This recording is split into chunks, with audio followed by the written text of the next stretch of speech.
Hi hello എല്ലാവർക്കും നമസ്കാരം. ഇന്ന് നമ്മൾ എവിടെയാണ് വന്നിരിക്കുന്നത്? ഇത് കാണുമ്പോൾ തന്നെ നമ്മൾ തൃശ്ശൂർകാർക്ക് മനസ്സിലാവും എവിടെയാണ് സ്പോട്ട് എന്ന്. കാരണം അത്രയും ഫേമസ് ആയിട്ടുള്ള ഒരു കടയാണത്. ആ ഫേമസ് ആവാനുള്ള കാരണം അവിടെ ഫുഡിൻ്റെ ഒരു ക്വാളിറ്റി തന്നെയാണ്. യെസ്, ദാ നിൽക്കുന്നു മോഹൻലാൽ. അദ്ദേഹത്തിൻ്റെ സ്വന്തം സ്പെഷ്യൽ വിഭവം ഇറച്ചിച്ചോറ്. ഈ ഇറച്ചിച്ചോറ് എന്ന് വെച്ചിട്ടുണ്ടെങ്കിൽ ഇതിൽ അവിടെയും ഇവിടെയും ഒന്നുമല്ല നമ്മുടെ ബീഫ് കിട്ടുക. ഫുൾ ബീഫാണ്. എവിടെ എവിടെ തപ്പി നോക്കുമ്പോഴും അവിടെ എല്ലാം നമുക്ക് ബീഫ് കാണാനായിട്ട് പറ്റും. അതിലൊന്നും ഒരു കുറവും അദ്ദേഹം വരുത്തുന്നില്ല. ആ ഒരു ക്വാളിറ്റി തന്നെയാണ് ഇവിടെ കാണുന്ന ഈ ഒരു തിരക്കിനുള്ള കാരണവും. അപ്പോൾ നമ്മുടെ ഇറച്ചിച്ചോറിലേക്ക് ആ ഒരു സാലഡും പപ്പടവും അച്ചാറൊക്കെ കൂട്ടി മിക്സ് ചെയ്ത് കഴിക്കാൻ കിഡിലനാണ്. ഒരു വട്ടമെങ്കിലും ഇത് എല്ലാവരും ട്രൈ ചെയ്ത് നോക്കുക. അത്രയ്ക്കും അടിപൊളി ഫുഡാണ്. നമുക്ക് അഫോർഡബിൾ ആയിട്ടുള്ള പ്രൈസാണ് വരുന്നത്.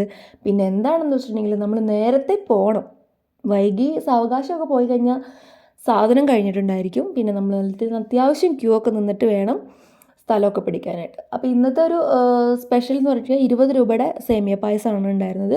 നമ്മൾ മേടിച്ചു. 20 രൂപ എന്ന് പറയുമ്പോൾ പാലും വെള്ളം ആയിരിക്കുമോ എന്നൊക്കെ സംശയം ഉണ്ടായിരിക്കും. അല്ല, അത്യാവശ്യം നല്ലപോലെ പാലൊക്കെ കുറുക്കി മേടൊക്കെ ഇട്ടൊരു സൂപ്പർ പായസമാണ്. നല്ല മധുരമൊക്കെ ഉണ്ടായിരുന്നു. എനിക്ക് ഭയങ്കരമായിട്ട് ഇഷ്ടപ്പെട്ടു. അപ്പോൾ ഇതുവരെ ഇവിടെ വരാത്ത ആൾക്കാരാണെന്നുണ്ടെങ്കിൽ ഇവിടുത്തെ പൊറോട്ട, ചിക്കൻ കുമ്പളങ്ങി, ഊണ് അതൊക്കെ ഒന്ന് ട്രൈ ചെയ്ത് നോക്കുക. സൂപ്പറാണ്. ആർക്കും മോശം പറയാനായിട്ട് തോന്നില്ല. അപ്പോൾ മറ്റൊരു വീഡിയോയിലൂടെ വീണ്ടും കാണാം. ബാബ ഫ്രം വി വ്ളോഗ്സ് തൃശ്ശൂർ.